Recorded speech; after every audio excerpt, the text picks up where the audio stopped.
Halo Sobat Irama, bertemu lagi di channel Irama Widya bersama saya Priska. Di video kali ini kita akan melanjutkan pembahasan pada video sebelumnya yang bisa kalian lihat di sini tentang soal tes CPNS bagian tes wawasan kebangsaan. Sebelumnya sudah dijelaskan kan ya bahwa dalam TWK itu terdiri dari 5 jenis soal. Ada nasionalisme, integritas, kemudian bela negara, pilar negara, dan terakhir adalah wawasan bahasa Indonesia. Di video kali ini kita akan membahas soal-soal mengenai pilar negara dan bahasa Indonesia. Di pilar negara itu terdiri dari Bhinneka Tunggal Ika, Undang-Undang Dasar 1945, kemudian NKRI, dan juga Bhinneka Tunggal Ika. Nah, sekarang kita akan membahas Bhinneka Tunggal Ika dan juga NKRI. Oke, langsung ke pembahasan soal yang pertama.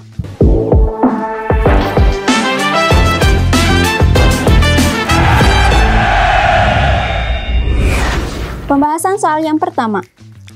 Zoon politikon memiliki arti bahwa manusia itu adalah makhluk sosial yang dikodratkan hidup dalam kebersamaan dengan sesamanya di masyarakat. Teori ini dicetuskan oleh... Nah, untuk soal yang seperti ini termasuk soal yang hafalan. Jadi teman-teman harus ingat-ingat nih, siapa sih tokoh dan teorinya? Teori ini dicetuskan oleh siapa? Nah, untuk soal yang ini kita cari kata kuncinya. Di sini ada kata zoon politikon. Siapa sih yang mencetuskan teori ini? Yang mencetuskan teori ini adalah Aristoteles. Aristoteles merupakan filsuf Yunani yang mencetuskan tentang teori zoon politikon ini. Pada dasarnya, menurut teori ini, manusia adalah makhluk sosial yang ingin selalu berinteraksi dan bekerja sama dengan manusia lain sehingga terjadinya hubungan bermasyarakat. Lanjut ke pembahasan selanjutnya. Perhatikan sejumlah fakta empiris berikut. 1. Kegiatan ekspor hasil kekayaan alam ke berbagai negara. 2. Pembangunan yang belum merata di seluruh Indonesia. 3. Ribuan pulau di negara Indonesia terbentang dari Sabang sampai Merauke. 4. Sebagian penduduk Indonesia hidup dengan kualitas yang masih rendah. Fakta yang terkait dengan penyebab kemajemukan budaya adalah... Nah, di pertanyaan ini kita bisa mencari kata kuncinya. Kata kunci dari pertanyaan ini adalah kemajemukan budaya. Oke. Penyebab kemajemukan budaya. Penyebab kemajemukan budaya itu ada banyak, teman-teman. Kita breakdown dulu ya satu-satu. Penyebab kemajemukan kebudayaan antara lain: 1. Letak geografis.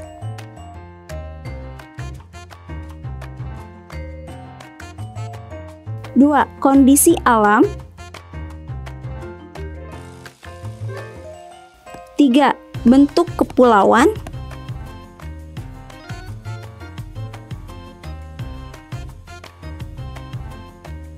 4.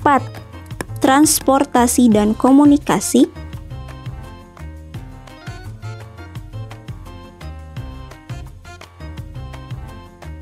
5. Sejarah.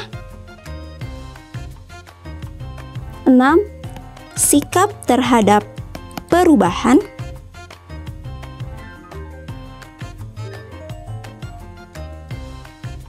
7. Kondisi iklim.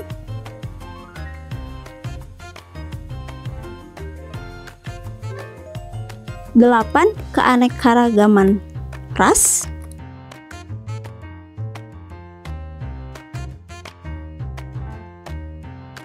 9. Agama. 10. Dan terakhir ada pengaruh budaya asing.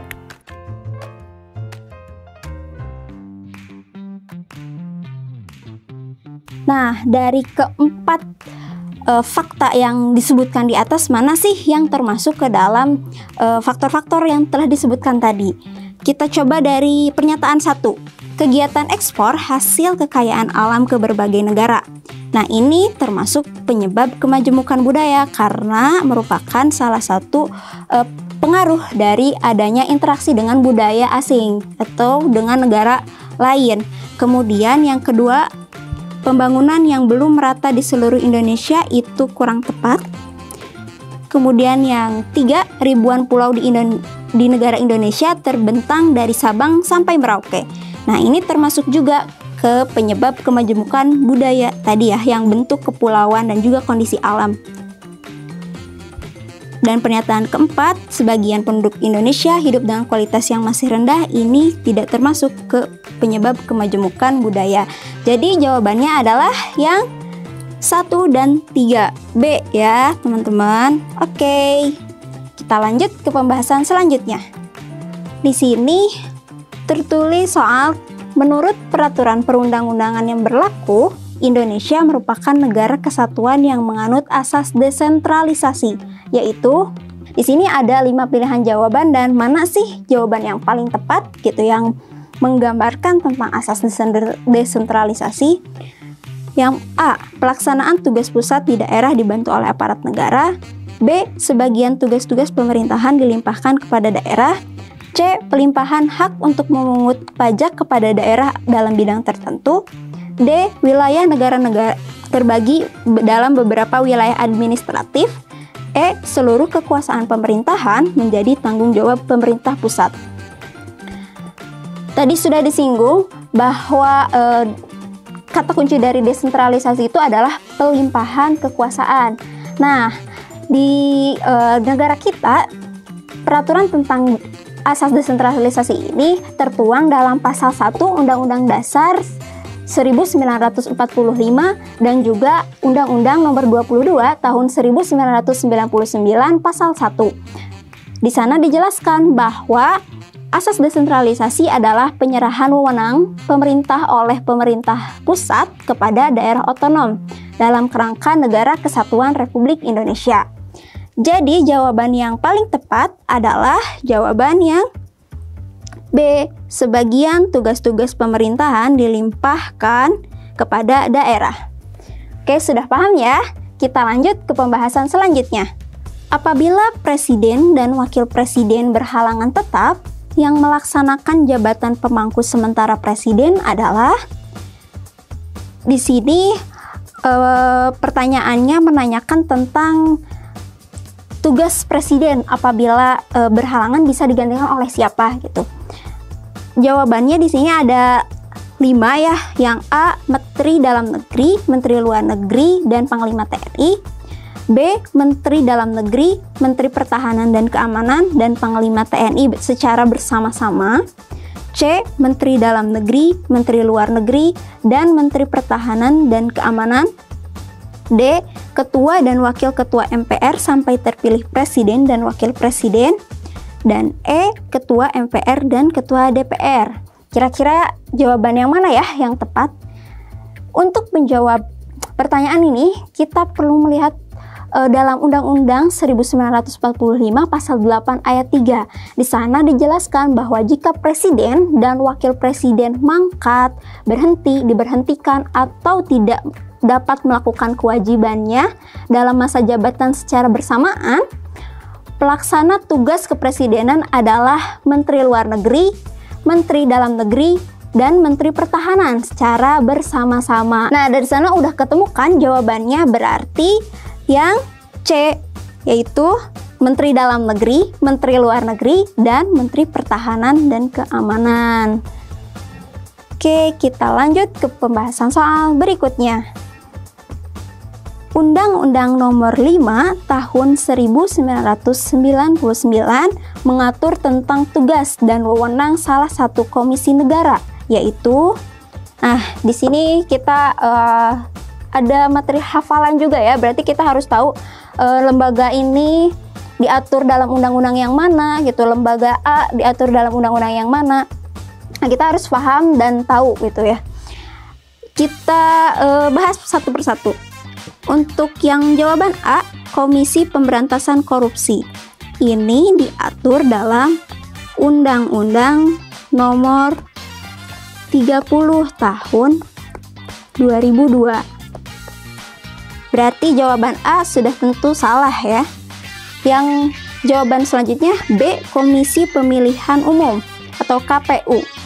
Itu diatur dalam pasal 10 Undang-Undang Nomor 3 Tahun 1999.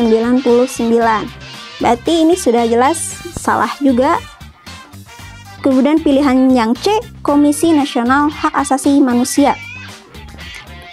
Ini diatur dalam Undang-Undang Nomor 39 tahun berapa yuk? Tahun 1999. Berarti jawaban ini juga salah. Kemudian yang D, Ombudsman Republik Indonesia. Ini diatur dalam Undang-Undang Nomor 37 Tahun 2008. Berarti sudah jelas ya, jawabannya adalah yang E, Komisi Pengawasan Persaingan Usaha. Jadi yang Undang-Undang Nomor 5 Tahun 1999 ini mengatur tentang tugas dan wewenang dari Komisi Pengawasan Persaingan Usaha. Sudah paham ya tentang lembaga negara? Kita lanjut ke soal terakhir dari lembaga negara, gitu ya, dari materi tentang lembaga negara. Pertanyaannya, salah satu hak MPR adalah hak protokoler, yaitu, nah yang ditanyakan adalah hak protokoler. Apa sih hak protokoler? Dalam undang-undang, hak protokoler ini dimiliki oleh MPR, DPR, dan juga DPD. Nah, hak protokoler ini merupakan hak yang diperoleh oleh ketiga lembaga tadi sebagai bentuk penghormatan berkenaan dengan jabatannya dalam acara-acara negara, acara resmi, dan juga dalam waktu pelaksanaan tugasnya. Berarti jawaban yang tepat dari kelima pilihan jawaban ini adalah yang A, hak untuk memperoleh penghormatan berkenaan dengan jabatan dalam acara-acara negara maupun dalam melaksanakan tugasnya. Nah, itu dia teman-teman beberapa contoh soal yang membahas tentang Bhinneka Tunggal Ika dan juga NKRI, khususnya dalam lembaga negara. Kita beralih ke jenis soal selanjutnya, yaitu kemampuan berbahasa Indonesia. Soal-soal tadi bisa kalian pelajarin di buku Bestmaster Tes CPNS dan P3K tahun 2023-2024. Nah, kalian udah bisa mulai pre-order nih di Rama Widya. Di marketplace di Rama Widya juga udah bisa, atau telepon di adminnya yang ada di nomor di atas. Nah, buku-buku ini berisi tentang tes wawasan kebangsaan, tes intelijensia umum, dan tes karakteristik pribadi. Jadi kalian bisa latihan-latihan soal dari buku Bestmaster Tes CPNS dan P3K 2023-2024 ini. Di situ banyak sekali latihan-latihan soal dari tahun-tahun sebelumnya, menurut Permen Pan RB nomor 27 tahun 2021. Di situ lengkap banget ya, kalian bisa beli bukunya, latihan-latihan soalnya terus. Banyak sekali soal-soal yang mirip dengan tahun-tahun sebelumnya. Jadi jangan lupa ya, dibeli, dipelajarin. Oke? Dan sukses buat pejuang CPNS tahun 2023-2024. Semoga kita semua lulus tahun depan. Amin! Dalam soal kemampuan berbahasa Indonesia, itu terdapat soal-soal yang berkaitan dengan penggunaan bahasa Indonesia yang baik dan benar. Jadi teman-teman harus bisa menguasai Kamus Besar Bahasa Indonesia, kemudian ejaan yang disempurnakan, dan juga mengerti.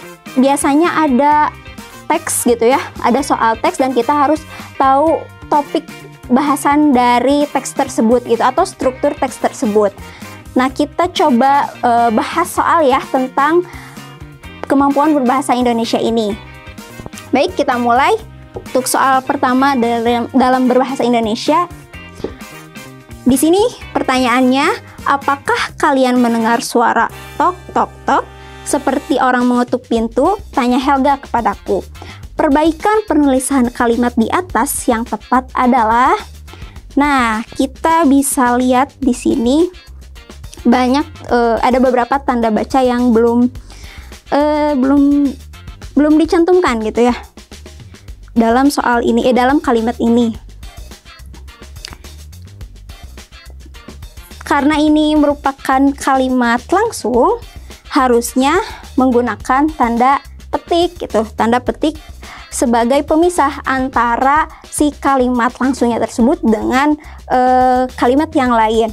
Di sini berarti harusnya ditanda apakah, dan apakah kalian mendengar suara tok tok tok seperti orang mengetuk pintu itu menggunakan tanda petik gitu, tanda petik 2. Kemudian ada lagi yang salah di sini. Nah, di kata ini ya, tok tok tok, itu harusnya menggunakan tanda petik tunggal. Tanda petik tunggal ini dalam kalimat digunakan untuk mengapit petikan yang tersusun di dalam petikan lain gitu. Berarti jawaban yang tepat adalah yang mana? Yang D. Apakah kalian mendengar suara tok tok tok seperti orang mengetuk pintu? Tanda kutip ya. Tanya Helga kepadaku, titik. Sudah paham ya cara fungsi dari tanda petik 2 dengan tanda petik tunggal itu perbedaannya apa? Selanjutnya ini sama, kita harus memperbaiki penggunaan ejaan. Soalnya seperti ini. Bacalah kalimat berikut. Kami sekeluarga akan bertamasya ke Danau Toba saat liburan pada hari Lebaran. Perbaikan penggunaan ejaan yang tepat terdapat pada kalimat. Nah, di sini sudah terlihat jelas ya. Ada kata Danau Toba yang ditulis semuanya huruf kecil gitu. Seharusnya diawali dengan huruf kapital karena Danau Toba ini menunjukkan letak geografis. Kemudian saat liburan pada hari Lebaran. Hari Lebaran ini huruf L di kata Lebaran itu harusnya menggunakan huruf kapital karena menunjukkan hari perayaan besar suatu agama gitu. Makanya harus huruf kapital. Baik, kita cek di jawabannya, di pilihan jawabannya yang benar yang mana? Yang A, kami sekeluarga akan bertamasya ke Danau Toba saat liburan hari Lebaran. Di sini danau, kata danau dan juga lebarannya itu masih huruf kecil, berarti salah. Kemudian yang B, kami sekeluarga akan bertamasya ke Danau Toba. Di sini T-nya masih kecil saat liburan pada hari Lebaran. H-nya harusnya kecil saja gitu, yang besarnya itu lebarannya aja gitu, kata awal kata lebarannya saja. Yang C, kami sekeluarga akan bertamasya ke Danau Toba saat libur pada hari Lebaran, pada liburan hari Lebaran. Nah, yang C ini sudah tepat ya teman-teman. Berarti jawabannya yang C. Nah, kita lanjut ke pembahasan soal berikutnya. Di sini soalnya membahas tentang penggunaan tanda baca. Soalnya seperti ini. Pemakaian tanda baca yang benar terdapat pada kalimat A. Pada akhir 2002 terdapat banyak unjuk rasa anti Amerika. Nah, ini penggunaan tanda bacanya sudah tepat ya teman-teman, mulai dari koma dan juga tanda strip. Kenapa sudah tepat? Karena penggunaan tanda strip dalam gabungan kata seperti anti Amerika, pro Barat, pro Amerika, misal kayak pro Asia, itu menggunakan tanda strip karena kalimat kata gabungnya itu diawali dengan huruf kapital. Sedangkan ketika katanya itu huruf kecil, tidak perlu menggunakan strip, misalkan anti korupsi, anti kekerasan. Nah, itu digabungkan si katanya itu. Tidak perlu menggunakan tidak perlu menggunakan tanda strip. Berarti yang A sudah tepat. Tapi kita coba bahas yang pilihan selanjutnya ya. Seminar hasil penelitian tersebut telah dilaksanakan pada tanggal 12 sampai dengan 16 Mei 2016. Nah, penulisan sampai dengan di sini itu kurang tepat. Harusnya S titik D titik, bukan menggunakan tanda baca miring gitu. Kemudian yang C, karena dianggap mencemari lingkungan, PT Abdi Karya ditutup. Nah, ini yang mana yang salahnya? Di sini yang salahnya adalah penulisan PT. Harusnya PT tanpa titik. Contoh lainnya seperti penulisan KTP, terus BUMN, NKRI, itu tidak perlu menggunakan titik gitu ya. Kemudian yang pilihan selanjutnya, kita membutuhkan barang-barang berikut, kursi, meja, dan lemari. Nah, setelah kata berikut itu harusnya titik 2, karena di sini penjelasan perinciannya langsung gitu. Kemudian yang E, kata ayah titik 2, saya akan pergi hari ini. Nah, ini yang titik 2-nya kurang tepat gitu ya, karena di sini merupakan bentuk kalimat langsung. Harusnya pemisah antara kalimat langsung dengan kalimat yang lainnya itu dipisahkan oleh tanda koma. Oke, sudah paham ya tentang penggunaan tanda baca.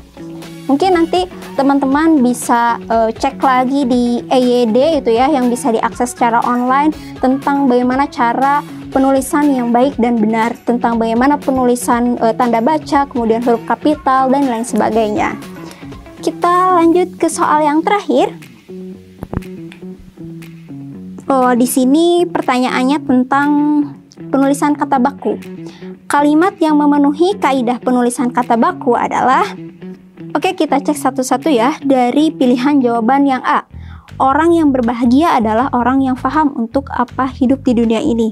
Di sini ada kata paham yang mana tidak baku ya, yang bakunya itu adalah paham, menggunakan huruf P bukan F.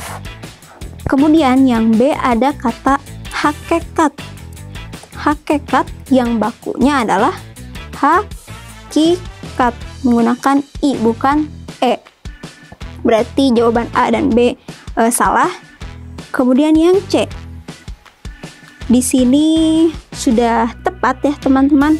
Penulisan rupiah di sini juga sudah tepat, dimana tidak dipisahkan oleh titik atau spasi gitu.